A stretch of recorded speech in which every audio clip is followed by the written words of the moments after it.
Good morning dear students. I am Mohammad Adil और आज हम ग्लाइकोलाइसिस के बारे में बात करेंगे। ग्लाइकोलाइसिस को डिस्कस करने से पहले मैं एक जनरल डिस्कशन करना चाहता हूँ। जो ग्लाइकोलाइसिस है ये कार्बोहाइड्रेट मेटाबॉलिज्म में आता है, क्योंकि जो ग्लूकोज है ये एक कार्बोहाइड्रेट है, तो ग्लाइकोलाइसिस कार्बोहाइड्रेट मेटाबॉलिज्म में आ जाता है। ये जो ग्लाइकोलाइसिस है ये बायोकेमिस्ट्री का मान लो एक फाउंडेशन साइकिल है, क्योंकि इसी से डिफरेंट साइकिल को डिराइव किया जाता है और डिफरेंट साइकिल बॉडीज में जो डायरेक्टली इनडायरेक्टली किसी न किसी तरीके से ग्लाइकोलाइसिस के साथ लिंक करते हैं। फॉर एग्जांपल जो एंड प्रोडक्ट ऑफ ग्लाइकोलाइसिस है इससे सिट्रिक एसिड साइकिल स्टार्ट हो जाता है और किसी न किसी इंटरमीडिएट स्टेप पर हम लोग देखते हैं जो पेंटोज फॉस्फेट पाथवे वो भी ग्लाइकोलाइसिस से डिराइव किया जाता है। लिपिड की सिंथेसिस ग्लाइकोलाइसिस से डिराइव की जाती है। जब हम पढ़ते हैं ग्लूकोजिनोलाइसिस, जहां पर हम ग्लूकोज को अमीनो एसिड से यूजुअली बनाते हैं, वो ग्लाइकोलाइसिस के साथ लिंक्ड है। जब हम बात एचएमपी फॉस्फेट शंट पढ़ेंगे, उसके बाद हम इलेक्ट्रॉन ट्रांसपोर्ट चेन पढ़ेंगे जिसको हम फॉस्फोराइलेशन हम बोलते हैं। जब हम पढ़ेंगे ग्लूकोनियोजेनेसिस पढ़ते हैं, ग्लूकोजिनोलाइसिस पढ़ते हैं या ग्लूको जेनेसिस पढ़ते हैं, ये सारे के सारे जो साइकिल डायरेक्टली इनडायरेक्टली ग्लाइकोलाइसिस के साथ लिंक करते हैं। और मेरा ये मानना है कि ग्लाइकोलाइसिस के हर एक स्टेप पे को अंडरस्टैंड करना, उसको रिमेंबर कर देना, ये बहुत ज्यादा इंपॉर्टेंट इसलिए हो जाता है कि डिफरेंट इंटरमीडिएट स्टेप्स पर जो एंजाइम्स यूज की जाती है उनकी इंपॉर्टेंस, जो एक ऑक्सीडाइजिंग एजेंट्स का यूज किया जाता है जैसे एनएडी पॉजिटिव, उनकी इंपॉर्टेंस और ग्लाइकोलाइसिस के जो डिफरेंट प्रोडक्ट्स बनते हैं फुल साइकिल के दौरान, उनकी इंपॉर्टेंस को अंडरस्टैंड करना बहुत ज्यादा कंपलसरी है, क्योंकि उन्हीं इंटरमीडिएट स्टेप से जो प्रोडक्ट बनाए जाते हैं इससे डिफरेंट साइकिल के की जनरेशन स्टार्ट हो जाते हैं, डिफरेंट साइकिल से की शुरुआत हो जाती है, डिफरेंट साइकिल इसी के से स्टार्ट हो जाते हैं। तो लिहाजा जब हम ग्लाइकोलाइसिस को पढ़ते हैं तो जो मेन कंसर्न चीज जो हमें माइंड में बिल्कुल वेल अंडरस्टैंड रखना है वो है ग्लाइकोलाइसिस का स्टार्टिंग प्रोडक्ट, इसके जो इंटरमीडिएट स्टेप्स है, जो एंजाइम्स है, जो ऑक्सीडाइजिंग एजेंट्स है और इससे जो एटीपी बनाया जाएगा या एनएडीएच बनाया जाएगा, उनकी कहाँ पर इंपॉर्टेंस आते हैं, इसका फाइनल प्रोडक्ट क्या है और उस फाइनल प्रोडक्ट को कैसे डिफरेंट साइकिल में यूज किया जाता है, हमें उसको अंडरस्टैंड करना होगा और उसको वेल रिमेंबर रखना होगा। चलो हम ग्लाइकोलाइसिस को अंडरस्टैंड करते हैं। देखिए, ग्लाइकोलाइसिस का सिंपली मतलब होता है ग्लूकोज का टूटना। जब भी हमारी बॉडी को एनर्जी की रिक्वायरमेंट पड़ती है तो हम सबको पता है कि ग्लूकोज है ना, ये मेन सोर्स ऑफ एनर्जी है। जब भी हमारी बॉडी को एनर्जी की जरूरत पड़ती है तो हम ग्लूकोज से एनर्जी ले लेते हैं।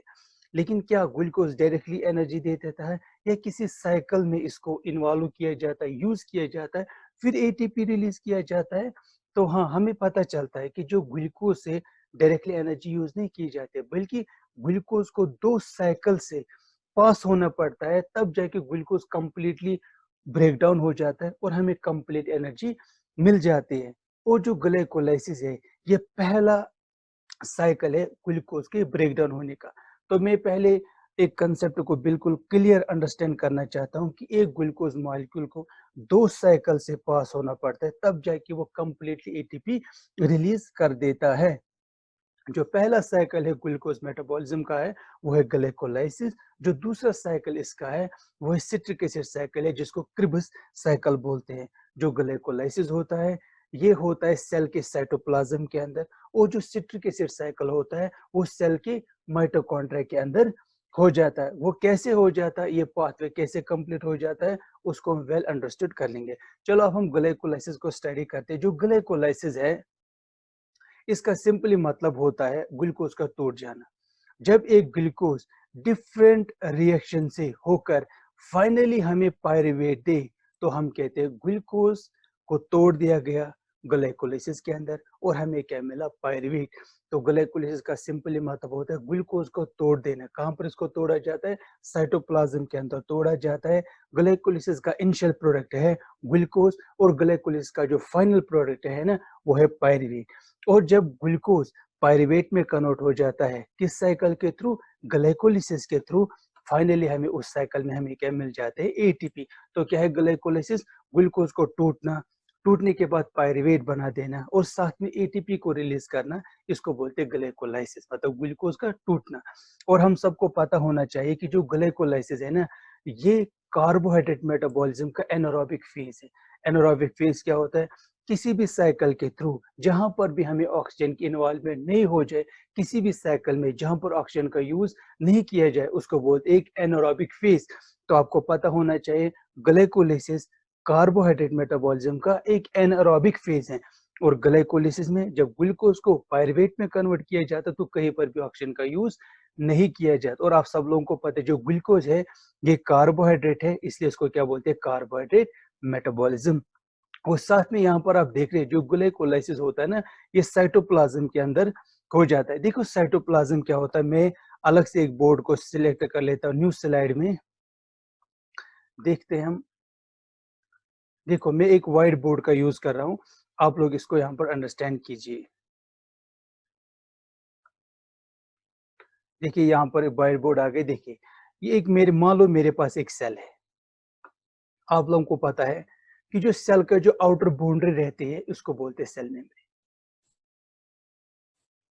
एक सेल मेम्ब्रेन के अंदर जो कुछ भी चीज पाए जाते हैं उसको बोलते हैं प्रोटोप्लाज्म। एक सेल की जो सेल मेम्ब्रेन रहते हैं, एक सेल मेम्ब्रेन के अंदर जो कुछ भी सेल के अंदर पाया जाता है उसको बोलते हैं प्रोटोप्लाज्म। और आप सब लोगों को पता है कि एक सेल के अंदर डिफरेंट ऑर्गेनेल्स रहते हैं, जैसे माइटोकॉन्ड्रिया रहता है, गोल्जी बॉडीज रहते हैं, एंडोप्लाज्मिक रेटिकुलम रहता है, राइबोसोम्स रहते हैं, न्यूक्लियस रहता है और माइक्रोसोम्स रहते हैं। लेकिन जो हमारे लिए जो ऑर्गेनेल इंपॉर्टेंट है वो है न्यूक्लियस। वो कैसे, जब इस प्रोटोप्लाज्म से न्यूक्लियस को हटा देते हैं, जो कुछ भी सेल के अंदर बचता है उसको बोलते हैं साइटोप्लाज्म। एक सेल मेम्ब्रेन के अंदर जो कुछ भी पाया जाता है उसको बोलते हैं प्रोटोप्लाज्म। और उस प्रोटोप्लाज्म से जब न्यूक्लियस को हटाया जाता है तो उसको बोला जाता है साइटोप्लाज्म। और आप सब लोगों को पता ही है कि हम सब लोग, और आप सब लोगों को पता ही है, आप सब लोगों को पता ही है कि मैंने पहले कहा था कि जो हमारे पास जो ये रहता है ग्लाइकोलाइसिस रहता है, ये साइटोप्लाज्म के अंदर हो जाता है। ठीक बात है। उसके बाद आप सब लोगों को पता ही होना चाहिए जो ग्लाइकोलाइसिस है, इसका एक और नाम दिया जाए तो उसको बोलते हैं एम्बेडेड न्यूरोपैथ। ये कैसे, जो ग्लाइकोलाइसिस है इसको कंप्लीट होने में कम से कम 100 साल लग गए। इसको कंप्लीट होने में 100 साल लग गए। ग्लाइकोलाइसिस को कंप्लीट डिस्कवर होने में 100 साल लग गए। और उस 100 साल में जो सबसे बिगेस्ट कंट्रीब्यूशन रहा वो दो साइंटिस्ट का रहा है, एम्बेडन और मीरॉफ का रहा। इसी वजह से इस ग्लाइकोलाइसिस का दूसरा नाम ही रख दिया गया एम्बेडन मीरॉफ पाथवे। उसके बाद देखते हैं क्या ग्लाइकोलाइसिस एक सिंपल स्टेप में होता है या इसमें कोई भी अंदर एक बिगेस्ट इन मैकेनिज्म है। तो हमें पता चलता है कि जो ग्लाइकोलाइसिस है ये कोई सिंपल साइकिल नहीं है, बल्कि इस साइकिल के अंदर पहले 3 फेजेस रहते हैं। उस ग्लाइकोलाइसिस को जब हम स्टडी करते हैं तो हमें पता चलता है कि ग्लाइकोलाइसिस के अंदर 3 फेजें इन्वॉल्व होती हैं। और जो 3 फेजेस को कंप्लीट करने के बाद ग्लाइकोलाइसिस कंप्लीट हो जाता है। जो पहला फेज है ग्लाइकोलाइसिस का उसको बोलते हैं एनर्जी इन्वेस्टमेंट फेज। जैसे हम सब लोगों को पता ही रहता है कि जब भी ग्लाइकोलाइसिस होता है तो हमें एनर्जी मिलती है। क्या पूरे ग्लाइकोलाइसिस को हमें यहीं से कभी एनर्जी देने पड़ते हैं? हाँ।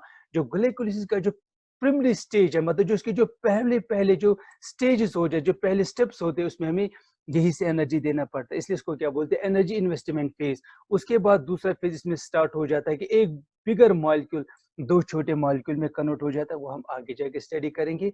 और फाइनली थर्ड फेज ग्लाइकोलाइसिस का ऐसा आता है जहां पर हमें एनर्जी को रिलीज करवा देते हैं और जहां पर हमें एनर्जी मिल जाती है। तो पूरे ग्लाइकोलाइसिस में 3 फेजेस होते हैं। पहले फेज में हमें यहीं से एनर्जी देने पड़ते हैं। दूसरे फेज में एक बिगर मॉलिक्यूल छोटे मॉलिक्यूल में कन्वर्ट हो जाता है।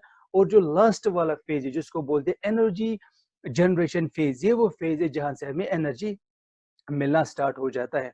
देखिए मैं यहाँ पर अब अपने डॉक्यूमेंट को हम स्टडी करेंगे और इस मैं चाहता हूँ कि आप सब लोग अब बिल्कुल पूरा कंसंट्रेशन के साथ थोड़े इसको स्टडी करते हैं और इसमें क्या क्या एंजाइम इन्वॉल्व होता है और इसमें क्या क्या प्रोसेस होता है उसको प्रॉपरली अंडरस्टैंड करने के बाद हम फर्दर प्रोसीड कर लेंगे। देखिए पहले हम लोग पहले बात करेंगे एनर्जी इन्वेस्टमेंट फेज के, मतलब वो फेज ऑफ ग्लाइकोलाइसिस जहां पर हमें यही से एनर्जी देनी पड़ती है।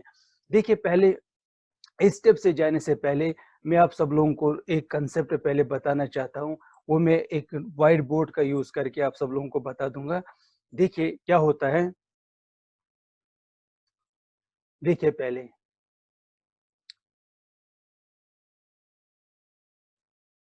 देखिए किसी भी स्टेप में जब एटीपी किसी भी स्टेप में जब एटीपी एडीपी में कन्वर्ट होता है, इसका मतलब वहां पर एटीपी की एनर्जी को यूज किया गया है।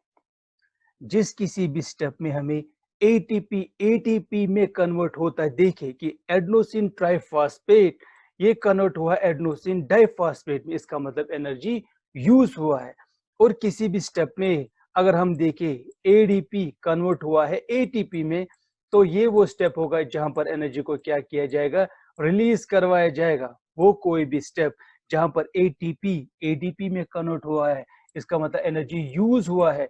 और वो कोई भी स्टेप जहां पर एडीपी एटीपी में कन्वर्ट हुआ है, तो इसका ये मतलब होता है कि वहां पर एनर्जी रिलीज किया गया है।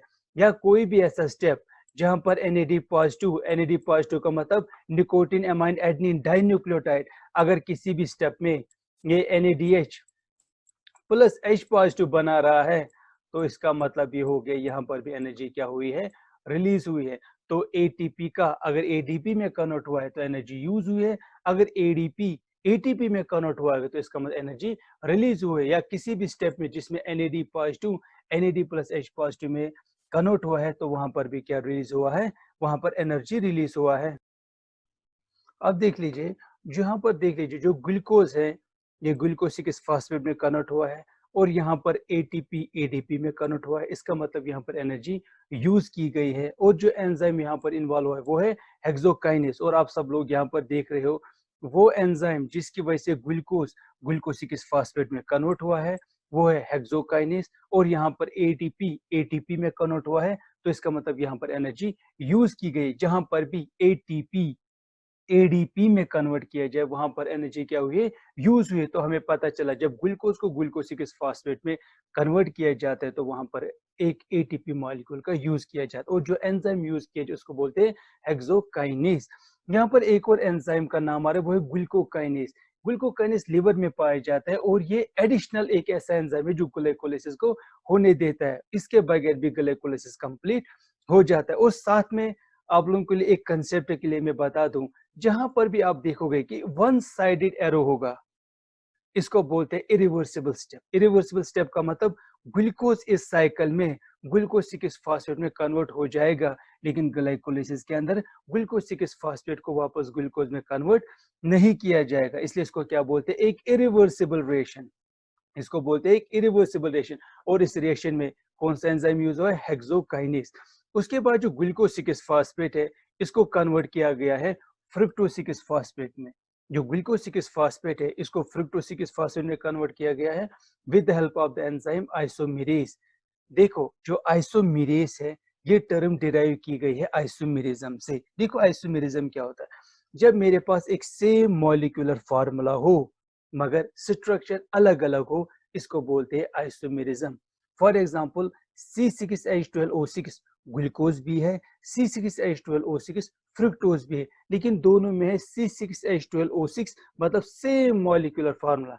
लेकिन जब आप ग्लूकोज देखते हैं वो एक अल्डिहाइड है और जो फ्रुक्टोज है वो एक कीटोन है। तो क्या पता चला, same molecular formula but different structure. Same यहाँ पर है, जो ग्लूकोज 6 फास्फेट है और फ्रुक्टोज 6 फास्फेट है, इनमें जो फर्क है वो कहाँ पर है, यहाँ पर ग्लूकोज है जो एक अल्डिहाइड है और यहाँ पर फ्रुक्टोज है जो कि एक कीटोन है। और इसको करने वाला कौन सा एंजाइम है, फॉस्फोहेक्सो आइसोमेरेज। और उसके बाद आप लोग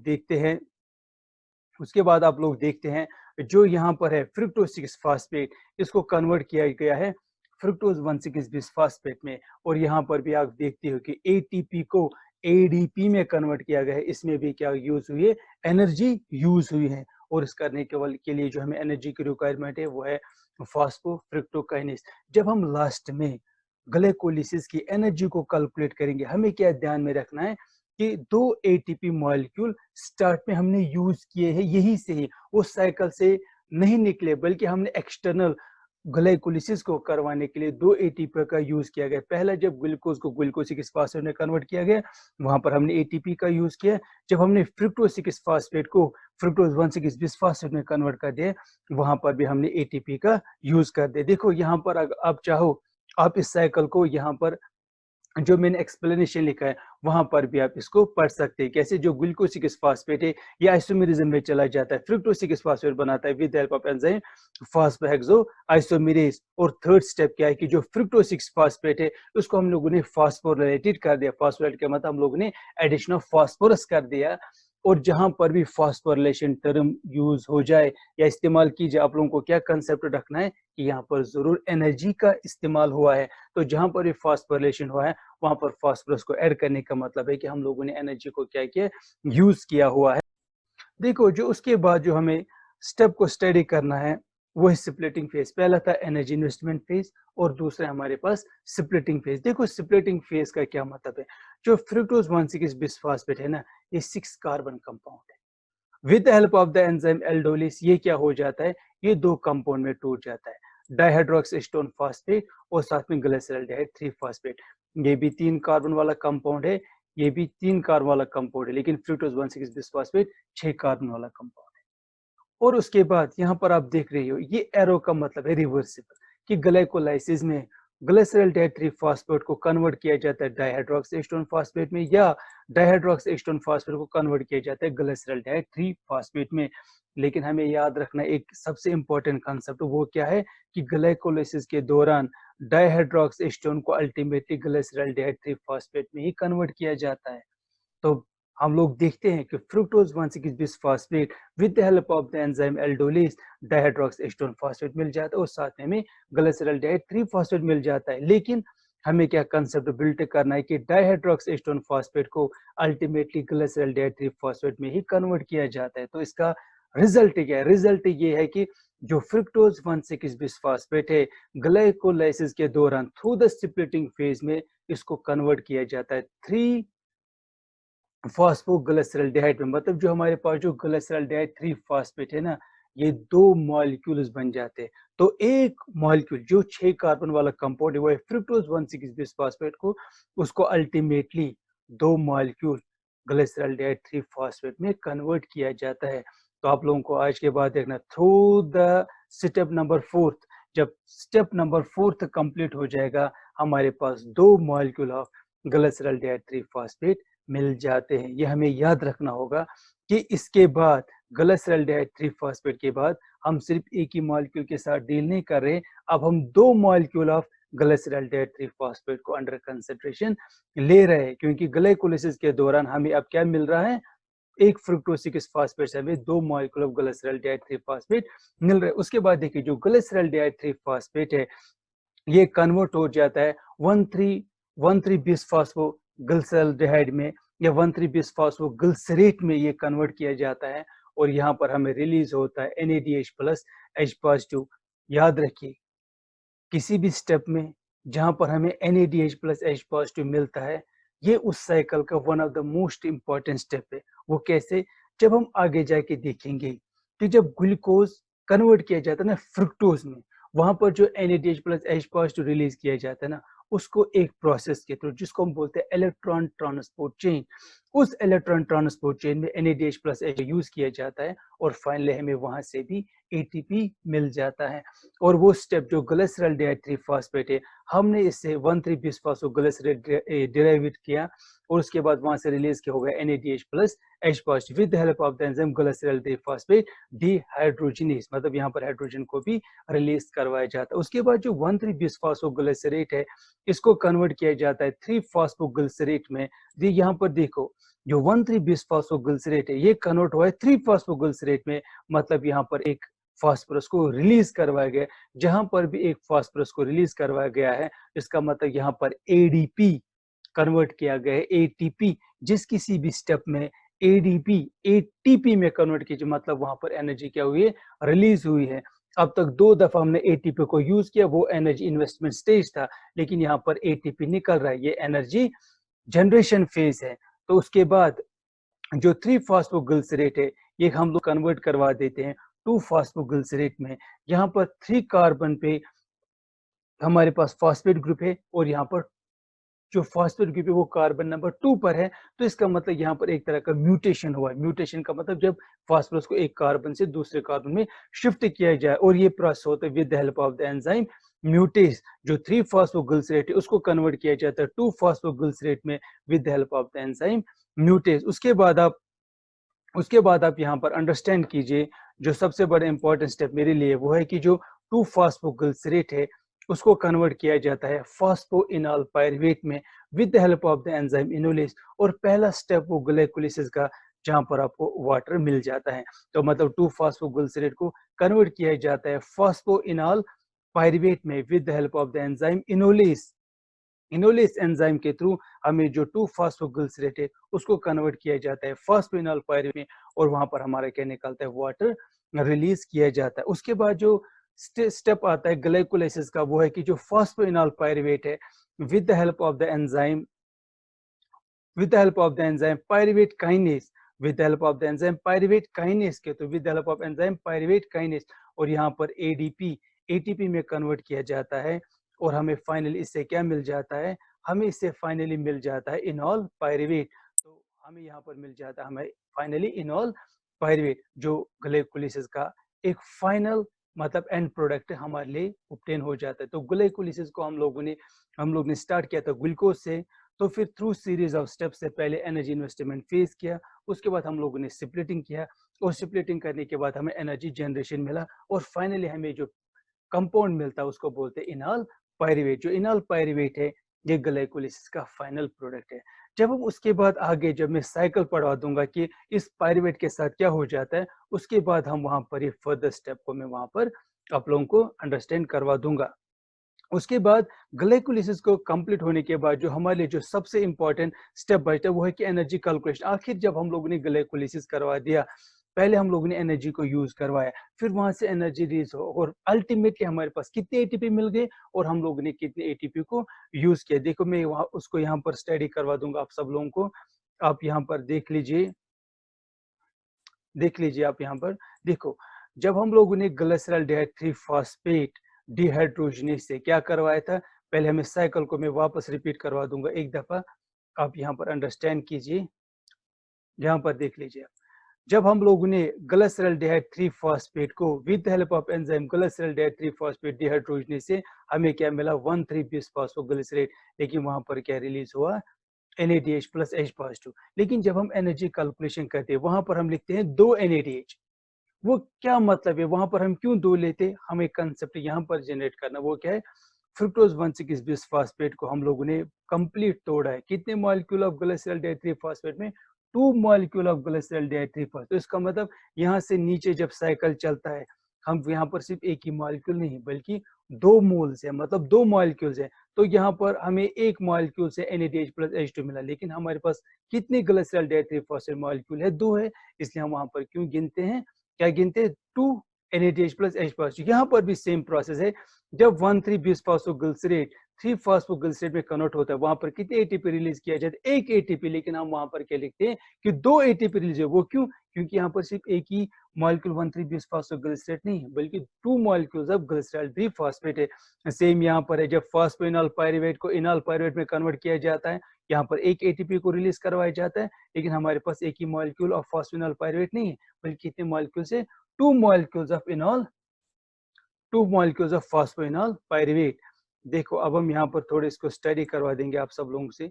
आप यहाँ पर देख लीजिए, जब हम यहाँ पर एनर्जी कैलकुलेशन करेंगे तो हमें ध्यान में क्या रखना पड़ेगा, वो है कि किस स्टेप में एनर्जी यूज हुआ है और किस स्टेप में एनर्जी रिलीज करवाया गया, और फाइनली हमें कितने एटीपी मिले हैं। देखो वो ग्लिसरॉल डाइथ्री फॉस्फेट से हमें क्या मिलता है, 2 NADH प्लस H पॉजिटिव। और यहाँ पर याद रखना, एक NADH बराबर होता है 3 मॉलिक्यूल्स ऑफ ATP से। एक NADH molecule 3 molecules of ATP के बराबर रहता है। लेकिन अगर 2 मॉलिक्यूल हो तो वो कितने मॉलिक्यूल ऑफ द ATP होगा, 6 मॉलिक्यूल्स ऑफ ATP। उसके बाद जो फॉस्फोग्लिसरेट काइनेज, जो साइकिल को बैक करेंगे वहां पर एक ATP मॉलिक्यूल बनता है, लेकिन वहां पर कितने मॉलिक्यूल है, वो 2 मॉलिक्यूल। इसलिए कितने मॉलिक्यूल को गिनते हैं, 2 मॉलिक्यूल्स ऑफ द। इसीलिए जब पायरुवेट काइनेज, जहां पर फॉस्फोइनॉल पायरुवेट इनॉल पायरुवेट में कन्वर्ट हुआ था, वहां पर भी कितने एटीपी रिलीज किए जाते हैं, 2 एटीपी रिलीज किए जाते हैं। तो अगर हम देखेंगे तो कुल मिला के मेरे पास 6, 2 और 2, तो 10 मॉलिक्यूल्स ऑफ एटीपी रिलीज किए गए हैं। लेकिन जब हमने साइकिल को स्टार्ट किया, ग्लूकोज को जब हम लोगों ने ग्लूकोज 6 फॉस्फेट में कन्वर्ट किया जाएगा, ग्लूकोज 6 फॉस्फेट को फ्रुक्टोज 6 फॉस्फेट में कन्वर्ट किया, तो 2 एटीपी मॉलिक्यूल यूज हो गए। तो कुल मिला के देखेंगे तो 10 एटीपी मॉलिक्यूल ग्लाइकोलाइसिस में रिलीज हो जाते हैं, 2 को यूज किया जाता है, तो अल्टीमेटली हमें 8 मॉलिक्यूल्स ऑफ एटीपी मिल जाते हैं। तो मैंने इसलिए लिखा है कि जो नेट है, नेट का मतलब कितने हमने यूज किए और कितने हमें जनरेट हुए, वो कुल मिला के कितने एटीपी मिलते हैं, 8 एटीपी मॉलिक्यूल्स, 10 मॉलिक्यूल्स रिलीज किए गए हैं, 6 मॉलिक्यूल्स NADH के फॉर्म में मिले हैं और 2 मॉलिक्यूल्स सेपरेटली रिलीज कर दिए गए हैं। लेकिन स्टार्टिंग में हमने 2 एटीपी मॉलिक्यूल का यूज किया और अल्टीमेटली हमें कितने एटीपी मॉलिक्यूल मिले, 8 एटीपी मॉलिक्यूल्स हमें मिल गए।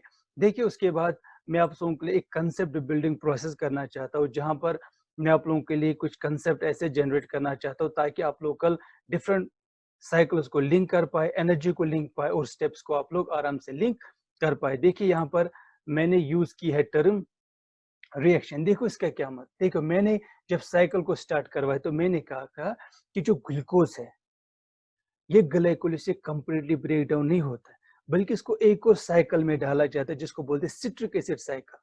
जो फाइनल प्रोडक्ट ग्लाइकोलाइसिस है उसको सिट्रिक एसिड साइकिल में डाला जाता है और कंप्लीटली ग्लूकोज को ब्रेक डाउन किया जाता है और कंप्लीटली एटीपी हमें मिल जाता है। जैसे क्या होता है, जैसे मेरे पास ग्लूकोज है, ग्लूकोज चला गया साइटोप्लाज्म में, वहां पर हो गया ग्लाइकोलाइसिस और इसका फाइनल प्रोडक्ट हमें पायरुवेट मिला और साथ में हमें 8 एटीपी मॉलिक्यूल्स मिल गए। उसके बाद इस पायरुवेट को माइटोकॉन्ड्रिया में ट्रांसफर किया जाता है, वहां पर एक एंजाइम कॉम्प्लेक्स है जिसको बोलते हैं पायरुवेट डिहाइड्रोजनेस कॉम्प्लेक्स और वहां पर अल्टीमेटली हमें क्या मिल जाता है, एसिटाइल कोएंजाइम ए। और इसी एसिटाइल कोएंजाइम है इसी माइटोकॉन्ड्रिया के अंदर एक साइकिल में डाला जाता है जिसको हम बोलते हैं सिट्रिक एसिड साइकिल और यही citric acid cycle finally carbon dioxide बनाता है, वाटर बनाता है और हमें वहां पर एटीपी मिल जाते हैं। तो देखो इसको मैंने फर्दर एक और सिंपलीफाई करने के लिए मैंने एक रफली डायग्राम बनाया है, उसको नेक्स्ट स्लाइड में कंप्लीट करवा दूंगा। लेकिन पहले सिंपल हम देखें कि ये जो हमने यहाँ पर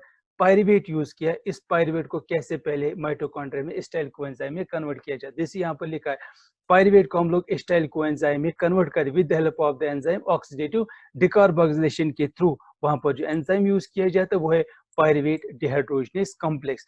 तो इसमें क्या होता है, मेरे पास ग्लूकोज है, ग्लूकोज साइटोप्लाज्म में चला गया, वहां पर ग्लाइकोलाइसिस के थ्रू इसने पायरुवेट बनाया, वहां पर एटीपी मिला, पायरुवेट को हम लोगों ने माइटोकॉन्ड्रिया में भेज दिया और इस पायरुवेट को किस में कन्वर्ट किया जाए, एसिटाइल कोएंजाइम में with the help of the enzyme pyruvate dehydrogenase complex. और इसी एसिटाइल कोएंजाइम को फाइनली किस में डाला जाएगा, सिट्रिक एसिड साइकिल में। ये सिट्रिक एसिड साइकिल भी माइटोकॉन्ड्रिया में इन्वॉल्व हो, तो माइटोकॉन्ड्रिया में हो जाता है और इस सिट्रिक एसिड साइकिल से फाइनली जो पायरुवेट है जिसको हम लोग एसिटाइल कोएंजाइम में कन्वर्ट कर दिए और इस एसिटाइल कोएंजाइम को फाइनली कार्बन डाइऑक्साइड, वाटर और वहां से हमें एटीपी मिल जाती है। देखो मैं रिएक्शन भी मैंने इसको रखा, रिएक्शन से भी आप इसको आराम से अंडरस्टैंड कर सकते हैं। देखिए आप देखिए हम यहाँ पर मैंने रिएक्शंस भी बनाए हुए हैं, इसको कैसे हम फर्दर स्टडी कर सकते हैं। देखिए मैंने क्या लिया, पायरुवेट है, ये फाइनल प्रोडक्ट है ग्लाइकोलाइसिस का, इसको मैंने कहाँ ट्रांसफर कर दिया, माइटोकॉन्ड्रिया के। माइटोकॉन्ड्रिया के अंदर NAD पॉजिटिव मतलब निकोटीन अमाइन एडेनिन डाइन्यूक्लियोटाइड है, वहां पर कोएंजाइम ए से मिलकर with the help of enzyme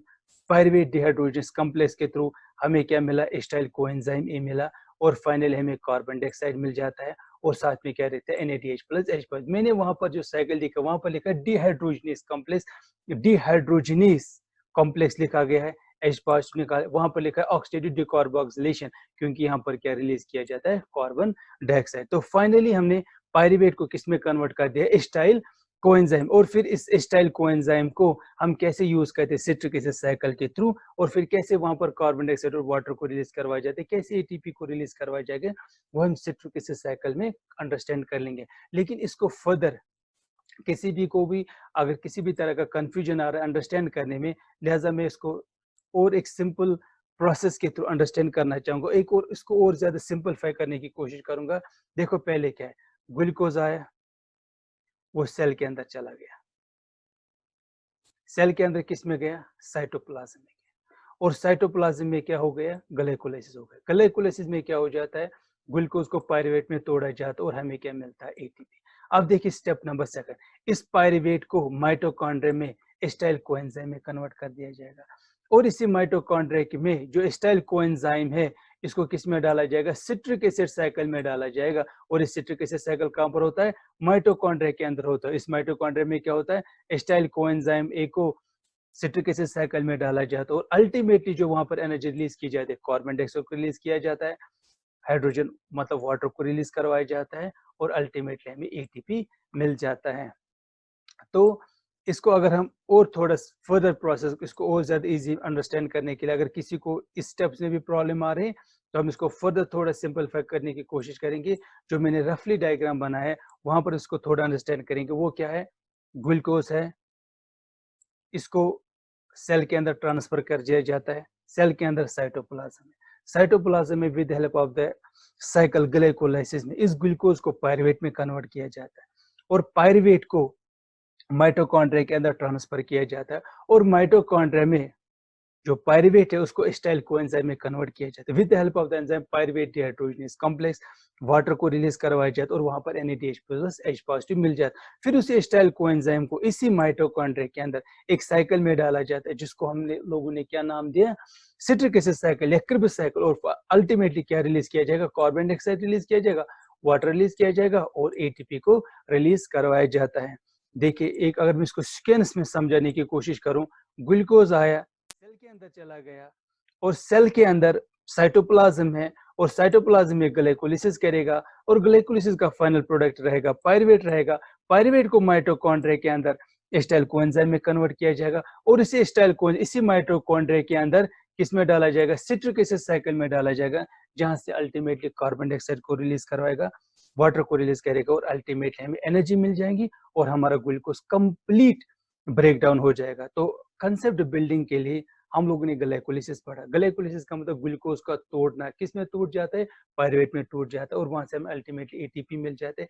फिर इसी पायरुवेट को पायरुवेट डिहाइड्रोजनेज कॉम्प्लेक्स के थ्रू माइटोकॉन्ड्रिया के अंदर एसिटाइल कोएंजाइम में कन्वर्ट किया जाता है। इसी एसिटाइल कोएंजाइम को फिर सिट्रिक एसिड में डाला जाता है, वहां से एटीपी रिलीज करवाया जाता है, कार्बन डाइऑक्साइड को रिलीज करवाया जाता है और वाटर को रिलीज करवाया जाएगा। तो मेरी अंडरस्टैंडिंग के लिए, तो अंडरस्टैंडिंग को डेवलप करने के लिए अगर हम देखें तो हमें ये पता चलता है कि जब ग्लूकोज को हमें कंप्लीटली ब्रेक डाउन करना हो तो ग्लूकोज को कंप्लीटली ब्रेक डाउन 2 साइकिल से किया जाता है, जिसकी मैंने सीक्वेंस बताई। क्या मैंने बताया? कि ग्लूकोज को पहले ग्लाइकोलाइसिस में डाला जाता है, फिर माइटोकॉन्ड्रिया में डाला जाता है, माइटोकॉन्ड्रिया में सिट्रिक एसिड साइकिल से फाइनली ग्लूकोज को कंप्लीट ब्रेक डाउन किया जाता है। तो फाइनलाइसिस के लिए अगर मैं इसको समराइज कर दूं, मैं ये कह सकता हूँ कि ग्लूकोज को 2 साइकिल के थ्रू कंप्लीट ब्रेक डाउन किया जाता है। पहले ग्लाइकोलाइसिस से ग्लूकोज को पायरुवेट में कन्वर्ट किया जाता है।